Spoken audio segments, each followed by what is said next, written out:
Prefeitos do interior debatem com deputados sobre emendas ao projeto do governo para a saúde. A proposta é que essa partilha seja mais abrangente para o interior do estado. A gente trabalha dentro do que preza a racionalidade e a legalidade e o respeito com o executivo e o executivo de uma forma geral. Com 4 municípios em situação de emergência, o presidente Josué Neto cobra medidas de ação do estado para atender as famílias que já estão afetadas. Joana Dark quer criar a Frente Parlamentar de Luta contra a Violência Obstétrica. E parlamentares apoiam o deputado Wilker Barreto barrado durante visita ao hospital 28 de agosto. A Assembleia foi solidária, todos os meus pares foram solidários. O presidente Neto, de pronto, colocou uma nota de repúdio, certo? É um fato lamentável. O Aleão Notícias já está no ar.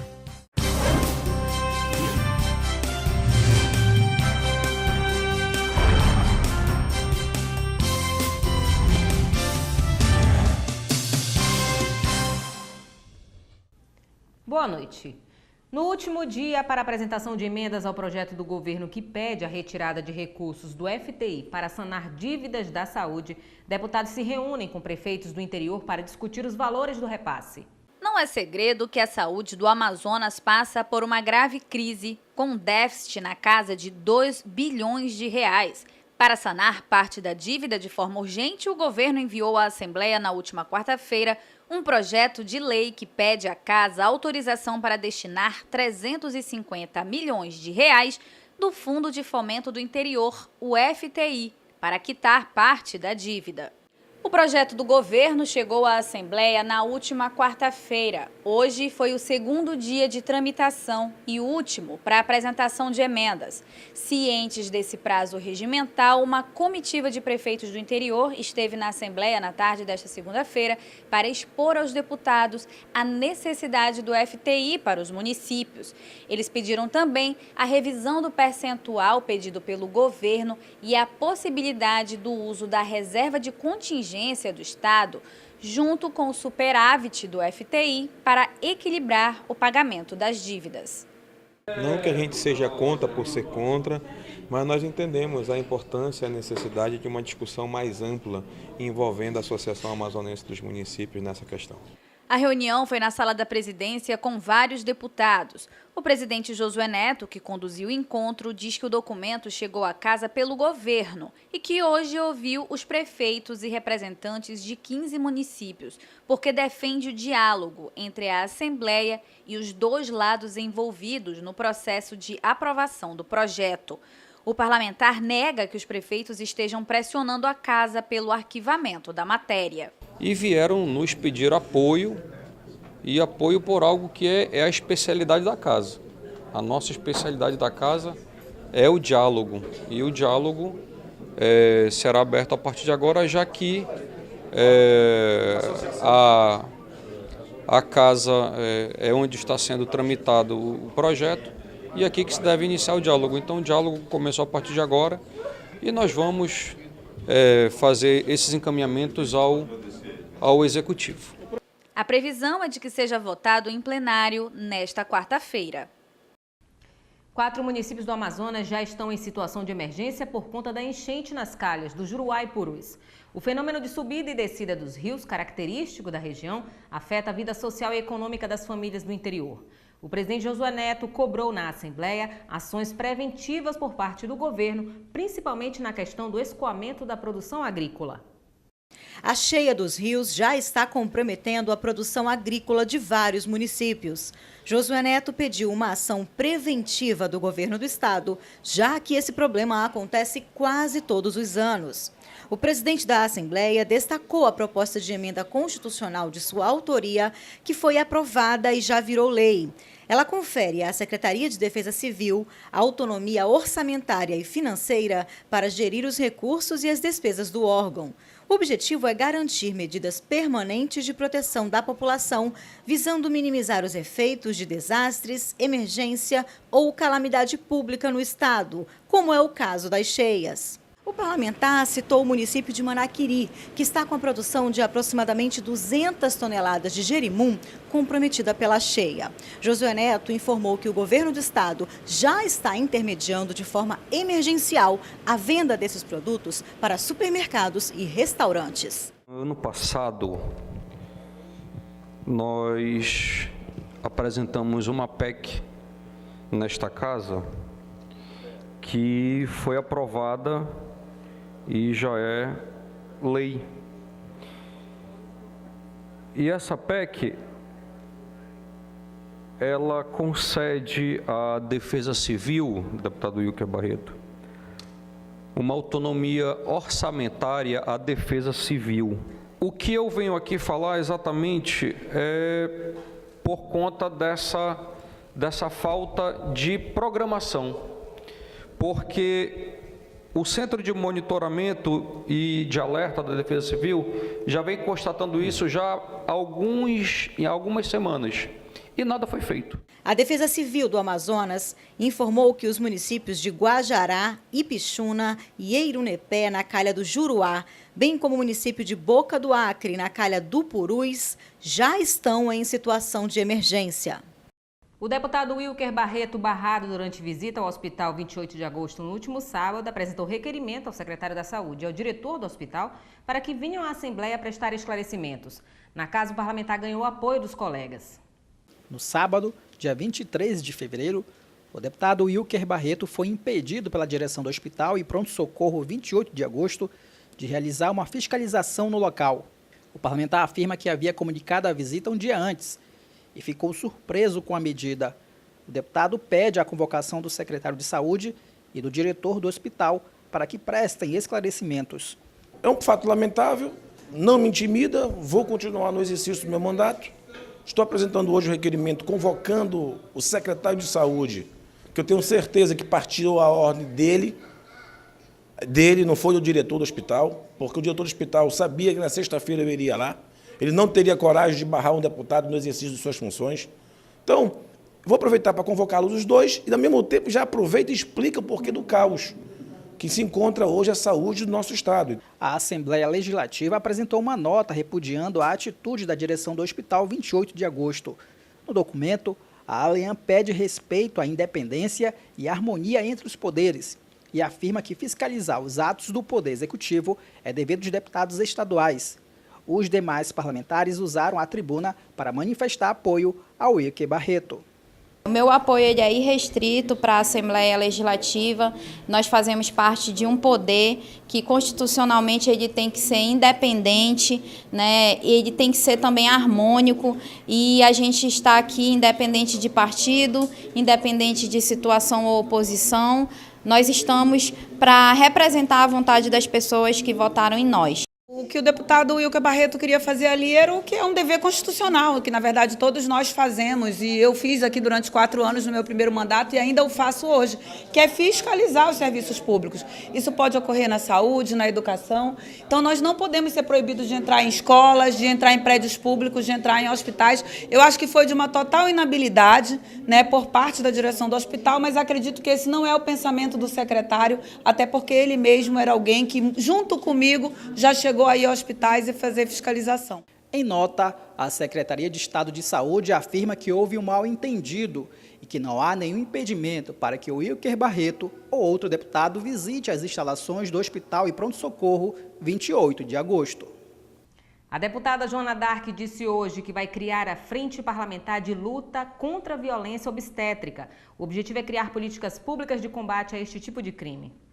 Após acompanhar diversas denúncias sobre o comportamento criminoso de médicos e enfermeiros na hora do parto, a deputada Joana Dark decidiu criar a Frente Parlamentar de Combate à Violência Obstétrica. O grupo deverá discutir políticas públicas que minimizem os casos desse tipo de violência. Eu conversei com as colegas deputadas pedindo apoio.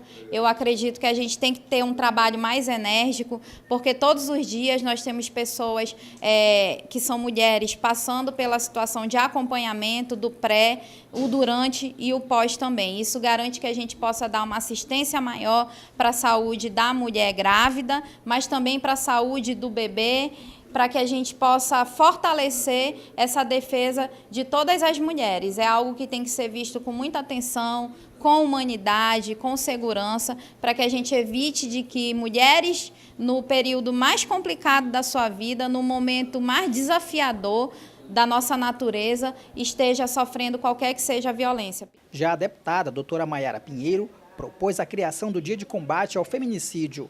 A data escolhida foi dia 9 de março, logo após o Dia das Mulheres, e serve como alerta sobre a questão da violência doméstica. Após mais de 2.000 denúncias de cobranças indevidas na conta de energia, a Comissão de Defesa do Consumidor da Aleam realizou uma reunião com a diretoria da concessionária. O deputado João Luiz intermediou o encontro. Dezenas de consumidores estiveram na reunião para relatar casos de supostas cobranças indevidas de tarifa de energia com valores elevados. É o caso da dona Eva Nascimento, que há mais de um ano passa por essa situação. Trocaram meu contador, colocaram um contador alterado lá. Aí disseram que eu tinha loja de frio, tudo, foi tudo uma coisa assim, com irregularidade, né? Que eu achei que aquilo ali não estava. Aí eu fui lá no PROCON, fui lá no Delegacia do Consumidor, fiz minha queixa lá. Aí disseram que não, porque eu tinha. Mas mandaram o fiscal, não foi comprovado. Foi para o juiz, né? Eu ganhei a causa, eles não quiseram aceitar a causa que o juiz passou para mim, a causa ganha. Não aceitaram de jeito nenhum. E está aí minhas contas, tudo alterada. A Comissão de Defesa do Consumidor já recebeu mais de 2.000 denúncias deste tipo. Para o presidente, deputado João Luiz, o problema afeta principalmente famílias de baixa renda. Hoje mesmo eu estive visitando os bairros, conversando com a população, visitei o bairro Monte das Oliveiras, num local muito carente, muito humilde, e lá eu pude perceber de perto o drama que as pessoas vivem com relação a cobranças abusivas, a cobrança excessiva de energia. Muitos consumidores têm tido aí que se equilibrar, ou paga energia ou compra comida. Isso aí não pode acontecer. Já o presidente da Eletrobras Amazonas Energia alega que a maioria dos casos trata-se da falta de compreensão dos consumidores sobre como é feita a cobrança. Uma boa parte é desconhecimento de como é feita a fatura. E outra parte é uma questão de se dirigir à empresa e resolver. Se alguém se acha prejudicado e pagou a mais, é fácil a nossa verificação e é fácil a devolução. Ninguém deverá sair prejudicado. E você vai ver a seguir. Conselheiros tutelares da capital do interior relatam na Assembleia as dificuldades para realizar o atendimento e o desdobramento no Brasil do conflito na Venezuela.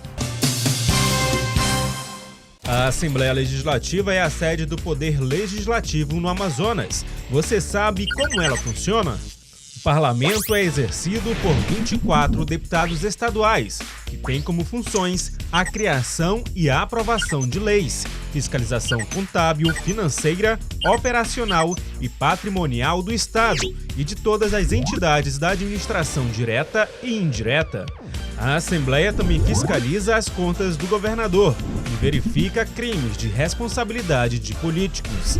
Cada deputado tem um mandato de 4 anos. A presidência do Legislativo é escolhida de 2 em 2 anos, por votação direta dos parlamentares. Os deputados se reúnem coletivamente em sessões que podem ser ordinárias, especiais ou audiências públicas.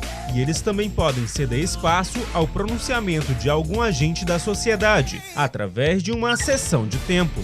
Durante as sessões ordinárias, os deputados colocam em pauta os mais diversos problemas enfrentados no Estado e propõem soluções. As sessões especiais são destinadas a conferências, homenagens e exposições de matérias de segmentos específicos da sociedade.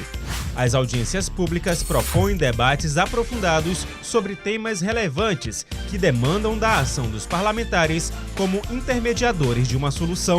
A Assembleia Legislativa também conta com as comissões parlamentares, que são grupos formados pelos deputados com o objetivo de atender de forma especializada assuntos complexos presentes na sociedade. Quer se informar mais? Além da TV Aleam, a Assembleia também conta com a Rádio Aleam na FM 106,9, o portal em ali.am.gov.br e presença nas redes sociais para que você possa sempre estar em contato conosco.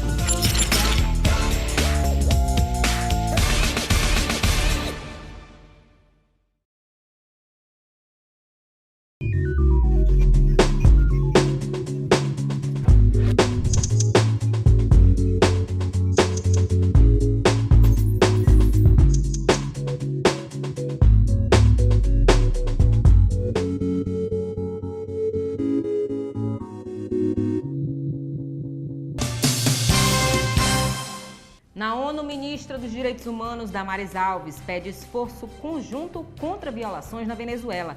E o presidente Jair Bolsonaro e as Forças Armadas avaliam a situação na fronteira. Esses e outros destaques no Bancada Parlamentar com a jornalista Adriana Araújo.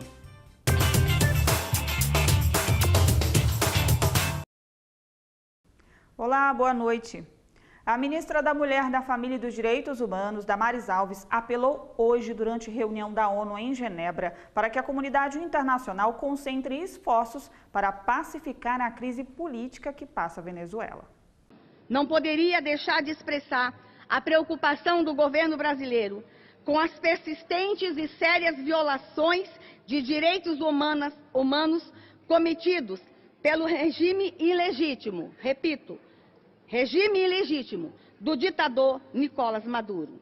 A ministra afirmou que o governo brasileiro está comprometido com as políticas de defesa dos direitos humanos, a democracia e o pleno funcionamento do Estado Democrático de Direito. O Brasil uniu-se aos esforços do presidente encarregado Juan Guaidó, não para intervir, mas para prover imediata ajuda humanitária ao povo venezuelano. O Brasil apela à comunidade internacional a somar-se aos esforços de libertação da Venezuela, reconhecendo o governo legítimo de Guaidó e exigindo o fim da violência das forças do regime contra sua própria população. Segundo Damares, o governo federal irá resguardar o direito à vida. Defenderemos tenazmente o pleno exercício por todos do direito à vida desde a concepção. E a segurança da pessoa, em linha com a Declaração Universal dos Direitos Humanos e o Pacto Internacional de Direitos Civis e Políticos, bem como, no âmbito regional, com o Pacto de São José da Costa Rica. Damares ressaltou ainda que um dos principais focos de sua gestão será o enfrentamento à violência contra a mulher.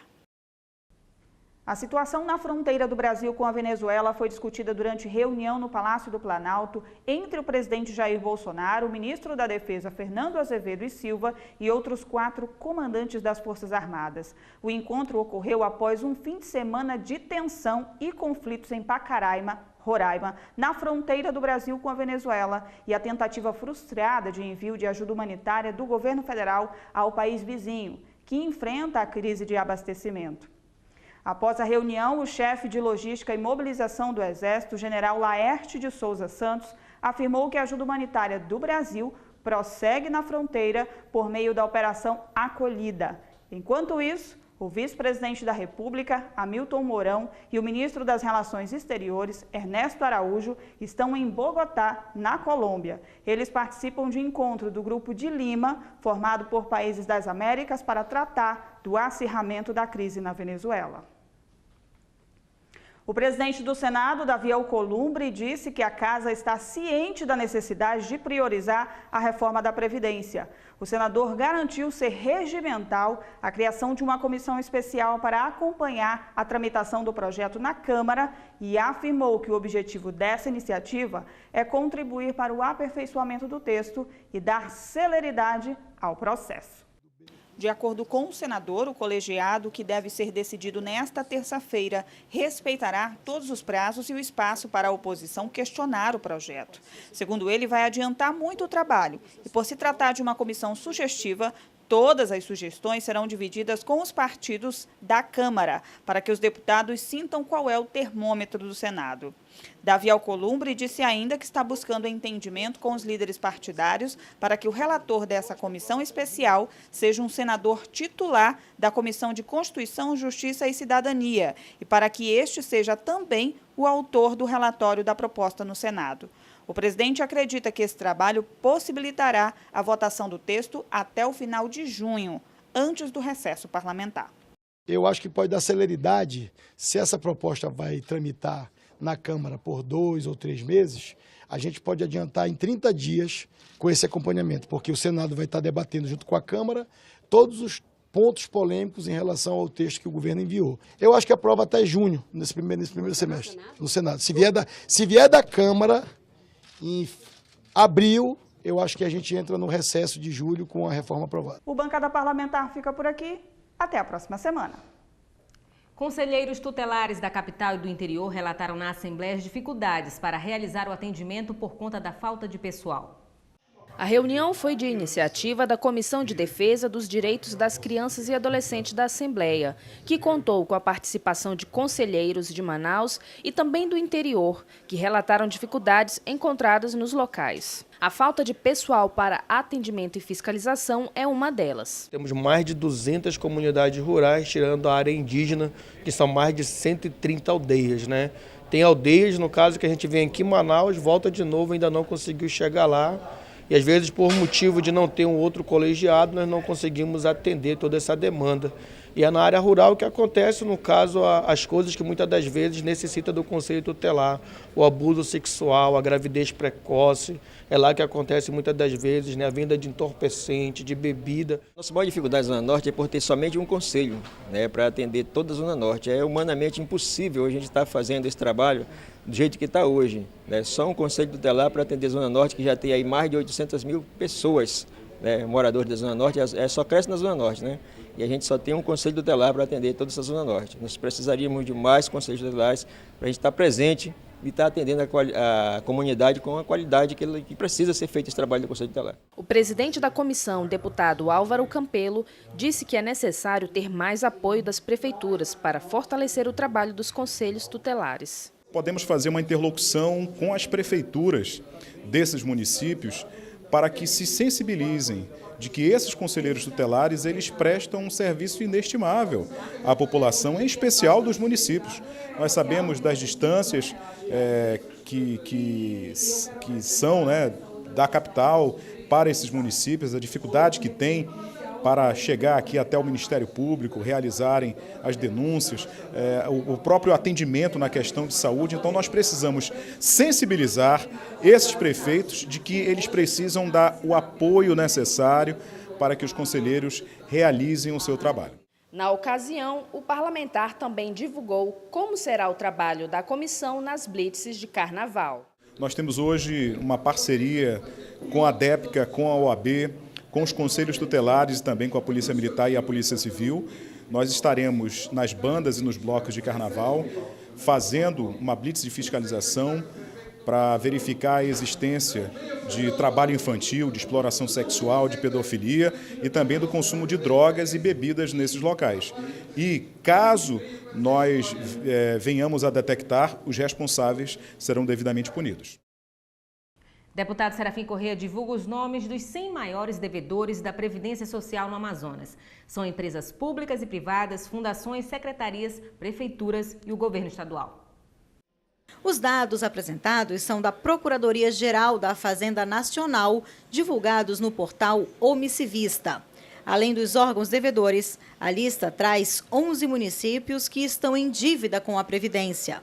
O deputado Serafim Corrêa explicou que trouxe o assunto a plenário, pois ficou surpreso com os números. O governo do estado do Amazonas é o maior devedor. É óbvio que essa dívida não foi contraída hoje. Ela é uma dívida que se arrasta há muitos anos. Para surpresa também, a SUFRAMA está entre os 100 maiores devedores e até mesmo a Assembleia Legislativa do Estado. Então, os devedores estão aí. E seria bom que agora a gente procurasse ver como é que nós vamos cobrá-los. E veja que o Estado, e não apenas o Estado do Amazonas, os estados federados brasileiros, todos estão em crise e a grande maioria deve até muito mais do que deve o Estado do Amazonas. No meu entender, a reforma é inevitável em relação a alguns pontos.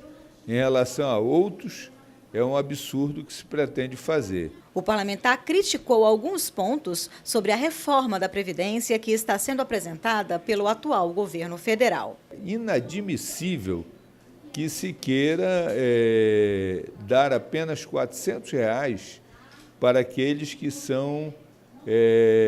recebem o benefício continuado, benefício da prestação continuada, que deixariam de ganhar um salário mínimo, passariam a ganhar R$ 400. Só ganhariam um salário mínimo se chegassem aos 70 anos. Óbvio que a grande maioria não vai chegar e vai morrer antes disso. O deputado Sinésio Campos fez um balanço da viagem realizada ao Equador para tratar sobre a implementação da Rota Manta-Manaus. Segundo o parlamentar, o novo modal é viável e pode ser uma nova alternativa para escoar a produção do polo industrial de Manaus. A comitiva do Parlamento Amazônico, liderada pelo deputado estadual Sinésio Campos, esteve no Equador para discutir o projeto do transporte multimodal Eixo Manta-Manaus. Nesta segunda-feira, o parlamentar apresentou em plenário como foram os debates sobre o assunto e disse que foi possível constatar a viabilidade da nova rota comercial. E constatamos em loco todo o trajeto de Manta, ainda na parte do Oceano Pacífico, e adentramos no Porto Providência até na área equatoriana amazônica. Então, constatamos também do Rio Napo a viabilidade econômica e saímos muito satisfeitos. Foi uma semana para que tirássemos de qualquer dúvida da viabilidade econômica e ambiental e socialmente justa e que pode alavancar o nosso polo industrial com novas indústrias para a nossa região. O deputado Adjuto Afonso também fez parte da comitiva e avalia que o novo modal vai possibilitar mais vendas da produção do polo industrial de Manaus. Nós vamos trazer produtos hoje do Equador que possa beneficiar países como o Peru, como a Colômbia, que é no caminho, na rota, municípios como Tabatinga, Tefé e Coari também, que fica na rota, vamos poder levar os nossos produtos aqui. Eu sempre defendi que a gente precisa buscar outros mercados. Nós sentimos isso na crise econômica, que nós vendemos internamente. Se a gente vende só internamente, o mercado satura e ninguém compra mais. Se a gente buscar outros mercados, mesmo os nossos países aqui da América do Sul, a gente tem, tirando a Venezuela, os outros países todos compram da gente. Atualmente, as indústrias da Ásia e do Brasil utilizam o canal do Panamá para escoamento da produção, que geralmente dura entre 40 e 60 dias para chegar ao destino. A estimativa com a rota Manta-Manaus é que esse tempo possa diminuir para até 30 dias. E o Alinha Notícias fica por aqui. Uma ótima noite para você e até amanhã.